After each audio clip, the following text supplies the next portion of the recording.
Merhabalar. Bugün yemeğimizde ne var? Kabak çintmesi. Kabağımı çinttim. Bir önceki videomda çinttim kabağımı. Şöyle 5-6 tane domatesim var. Ve sarımsağım var. Biri kocaman, ikisi normal. Biri soğan kadar var herhalde. Evet, bugün de meşhur anneciğimin en sevdiği ve çok şahane yaptığı Adana'nın meşhur kabak çintmesini yapacağım. Burada ne var? Bunun konuyla hiç alakası yok. Dün pazardan kilosu 30 liradan jalapeno. Meşhur Adana pazarlarında jelibon diye satılan turşuluk biberimizi aldım. 2 kilo aldım. Onun konuyla alakamız yok. Burada malzemelerimiz bu kadar basit.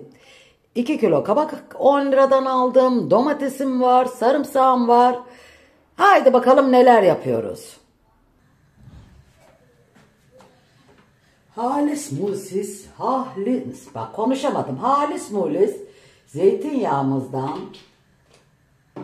döküyoruz. Bitmiş biber salçam çok geçirdim. Biber salçam bitmiş. Hemen ablacığım rica ediyorum, yeni sezon yaptın. Hani kız bizim biber salçamız. Tövbe. Salçayı açtım, bir şok. Neyse ki buna çok az salça koyuyorum. Bu köy yemeği. Köyde yazın hiç salça kullanmazlardı. Çünkü bitmiş olurdu. Artık salçaları bitmiş olurdu. Biber de zaten sonbaharda yaparlardı. Biber salçasını sonbahara doğru, Poyraz çıkar ya Adana'da. Evet, yemeğimize geçiyoruz. Meşhur kabak çintmemiz her derde deva. Hastalara şifa, dertlilere deva. Borçlara da Rabbim ödeme kolaylığı versin diyerekten yemeğimize başlıyoruz. Bismillahirrahmanirrahim. Niye her derde deva? Obeziteye birebir, kiloya, şekere, tansiyona. Gerçekten çok sağlıklı. Kabağı bulduğunuz yerde balla pişirin, hemen alın. İnşallah bol bol ucuz olur. Ucuz olsun, her yerde alsınlar. Burada şu an yazdan daha ucuz. 10 lira. Gerçi öbür taraflarda 20 liraydı. Bunun kadar da güzel değildi. İşte bazen şans işi oluyor bizim. Bizim Adana garip bir pazarı var.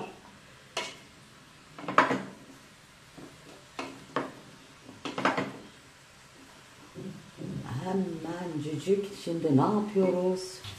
Bunun özelliği. Soğansız yemek yapamam mesela, ama bunun özelliği de sarımsak.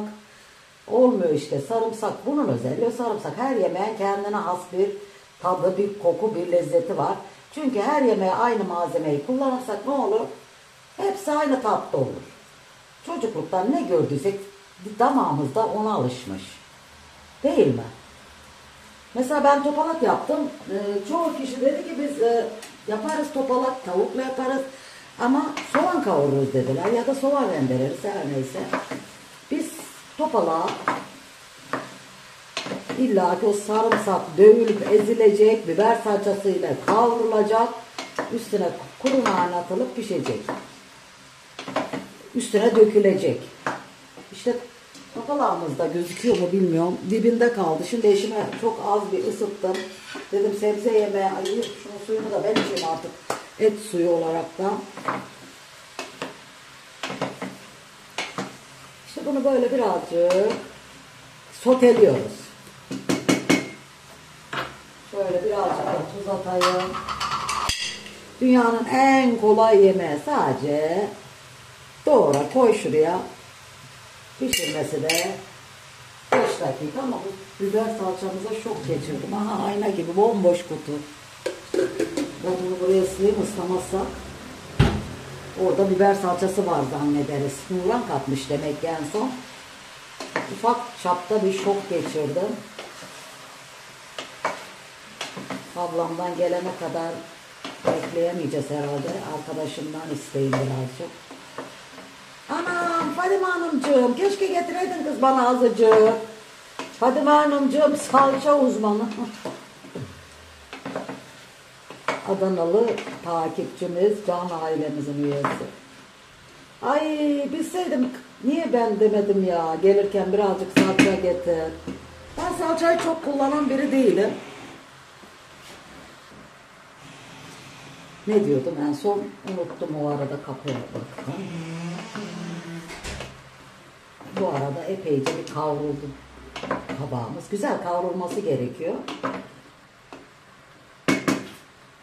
Bunun birazcık işte böyle sotelenmesi gerekiyor. Ne? Nuran vallahi şeye indi. Tamirata indi. Hadi sen git dedim, ben gelirim dedim. Ben bir şey yapamayacağım bugün, yemek işleri.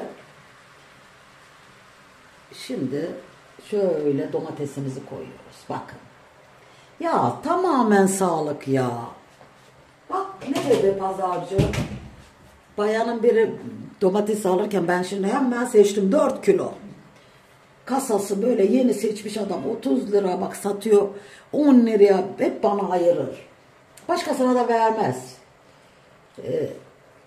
Dedim şöyle ben birazcık karıştırıyorum, domatesimiz de böyle aralarda pişsin, lezzeti gitsin aralarına.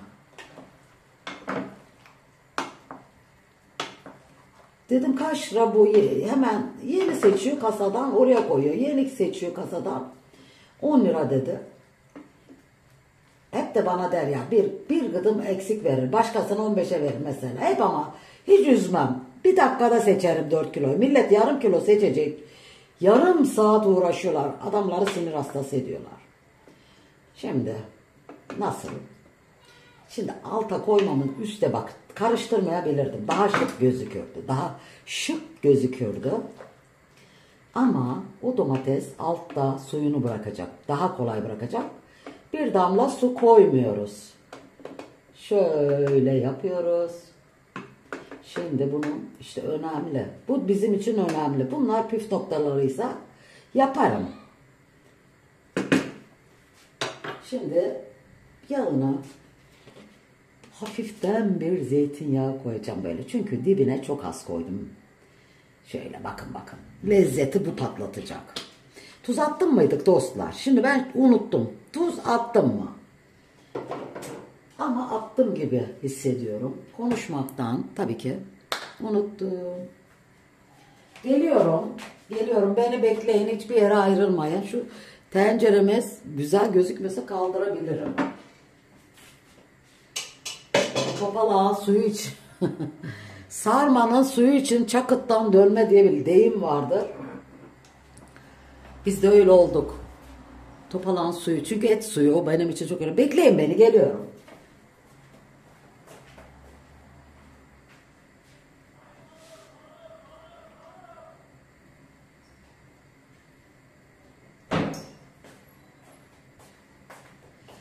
Evet geldim. Şimdi ya bu kadar kolay işte yemek. Bu kadar zevk.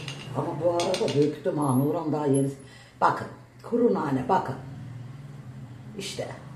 Ya bizim köy yemeklerinde daha çok köyden hatırladığım annemin yaptığı yemeklerde aslında kuru nane çok. Bizim en çok kullandığımız kuru nane diye düşünüyorum. Topalakta var, yüzük çorbasında var. Sarma dolmanın üstüne mutlaka yağını yaparız. Diğerlerinin üstüne de aynı yağ yaparız. Bunda mutlaka bu nane olmasın, o tadı alamazsın. Ya o güzelliği alamazsın. İşte bu kadar bir tanelerim. Şimdi kapatıp bekleyeceğiz suyunu bırakmasını. Gidip bir Nurhan'a bu arada ben bir bakayım, ara verdim. 5 dakika ara. Evet, bir 5 dakikanızı aldım. Kaynadı bu arada. Neyine baktık? Şöyle sulanmasına baktık. Nasıl da güzel sulanmış. Yani bu da demek oluyor ki sulu bir sebzemiz var ve su istemiyor. Böyle su konmayan yemekler aşırı lezzetli oluyor. Yani suyunu bile içebilirsin. Hatta bu kabak çekmesine domatesini çok az yaptığımız da olur. Onu da nasıl yeriz? Sarımsaklı yoğurtla da çok güzel diyet yemeğinizi tamamlayabilirsiniz. Sadece kabak yiyerek çok aşırı zayıflayanlar var sağlıklı bir şekilde. Tabi sadece de değil, haftada en az 3 kere yiyorlar. Şöyle kapatıyoruz kapağını. 15 dakikada yemeğimiz hazır, çünkü 15 dakika kaynamasına yeterli. Niye? Çünkü çelik bir tencere bu. Dinlendiğinde lokum gibi olacak. Zaten kabağın ne canı var, sebze yemeklerini ne kadar az pişirirseniz o kadar lezzetli ve sağlıklı olur. 15 dakika pişme süresi veriyorum.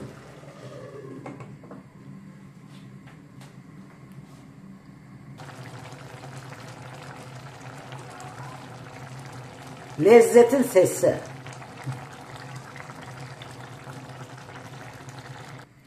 Evet, 15 dakikamız doldu. Hemen kabağımıza bir bakalım. Zaten 10 dakika bile olabilir. Yeter ki beklet. Bu çelikte 10 dakika yeterli. Ama hemen yiyeceksek 15 dakika yapıp şöyle yarım saatte dinlendiririz. Ama bazen mesela benim bir işim var, bir yere gideceğim. Aceleyle yemeğimi pişirdim. Taze fasulyede de kabakta da 10 dakikada pişirip kapatıp 3-4 saat sonra yemeğimi açtığımda, ama hiç açmayacağım kapağını. Allah'ım dünyanın en güzel yemeği oluyor. Yemeğimiz de tamamen pişmiş, artık sadece dinlenmesi gerekiyor.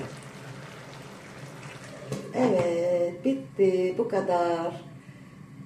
Bundan sonra dinlenecek. Şöyle kapağını açalım son kez. Artık yemeğimi örteceğim. Hemen altını örtüyorum. Bakın. Örtüyorum, bakın. Bakın şimdi. Kaynamasına bakın. Şu an örtük. Hemen artık tenceremi kapatıyorum. Afiyet şifa olsun. Sizleri seviyorum. Beğendiyseniz abone olup yorum atarsanız çok mutlu olurum. Adana'dan kucak dolusu selamlarımı, sevgilerimi gönderiyorum.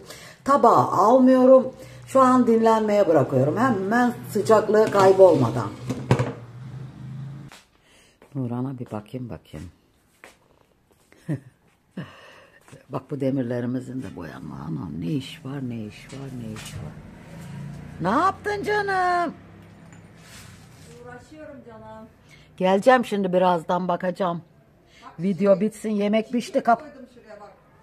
Ne koydun? Çiçek görebiliyor musun? Çiçek. Nerede kız? He, gördüm. İçine toprak koydum, suladım. Şimdi karşıya koyarsan kameraya da çekeriz. Şöyle bir yere mi koyayım? He, aynen oraya koy. Taş çok ağır, onun için.